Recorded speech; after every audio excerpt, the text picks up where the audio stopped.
So you booked your ticket, hopped onto an airplane, and had a 6, 7, maybe 8-hour flight all the way to Kenya. And then you step out onto the pavement and you have no idea where in the world you're going. I'm gonna help you out with that. So first off, you'll obviously need to book into a hotel, and the Villa Rosa Kempinski Hotel in Nairobi is the best place for you. The Kempinski Hotel is supposed to be the most luxurious hotel in Kenya and maybe even on the continent. And when I tell you this place is luxurious, that is actually an understatement. It is probably the best hotel you could probably go to in the country, and it is such a unique destination for either working or relaxing. Has over 200 rooms of suites distributed over 10 multiple floors, exquisite service, cafes, lounges, bars, multiple restaurants, wine cellars, pools, home studios and gyms, and an overall just amazing vibe. This place is absolutely fantastic, has the best views of the city, and I can guarantee you this place will make you feel like royalty just by stepping in. Okay, day 2, you book out of your hotel and you want to go on an amazing adventure with your family and friends, and the Ngong Hills is the best place for you. The Ngong Hills offer a spectacular view landscape in Kenya. The Ngong Hills is very famous for their windmills and also provides the best place for hiking, nature walks, and even ziplining. Even though it's gonna take a very long time to climb over either the 7 or the 8 hills, probably hours and hours and hours, it's such a fun time. And at the end of that, you can even go ziplining across the hills and just have an amazing time enjoying this fantastic view. I've been to the Ngong Hills before and I can tell you it is so tiresome, but it's also really fun at the same time. I spent a lot of that time walking up and down multiple hills. I can tell you for this view, it is so worth it. Like, that's not even clickbaited, that's the actual view you will get from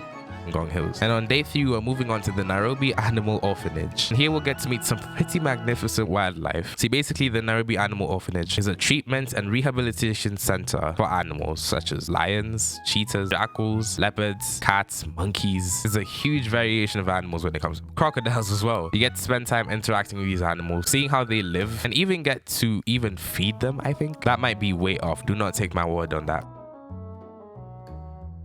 Wait, you actually can feed them. You can feed all these types of animals like giraffes, all the tiny little baby lions, even baby turtles. That is so cute. Ostriches as well. Please go here, I'm begging you. Okay, now day 4, we move on to the Karura Forest, where you and your family can enjoy this amazing view and the best landscape you've probably ever seen. So if you love running, picnics, nature walks, and hiking with your family and friends, then the Karura Forest is just for you. You can get up, go there with your partner, with your friends, and just run through sunrise and sunsets and view a bunch of animals on the way there. And you will be protected by the game rangers inside of the forest, so you don't need to worry about getting attacked by wild animals. It is so fun. Look at this. It looks so beautiful, and the terrain is just magnificent. Look at that. Such a spectacular scene. Oh my goodness, I need to go here again. Please someone tell me in the comments who would not want to go here. Like, look at this. This is probably one of the most beautiful forests I've seen in my entire life. It is so pretty. You guys definitely need to go here. Okay, day 5, you hang up your running shoes and you put on your most comfortable fit. You go on down to the Two Rivers Mall, located in Karen. That's just on the outskirts of Nairobi, and just enjoy spending time with your friends and family in this beautiful mall. It is the biggest mall in Nairobi, and outside there are actually thousands of activities, just like this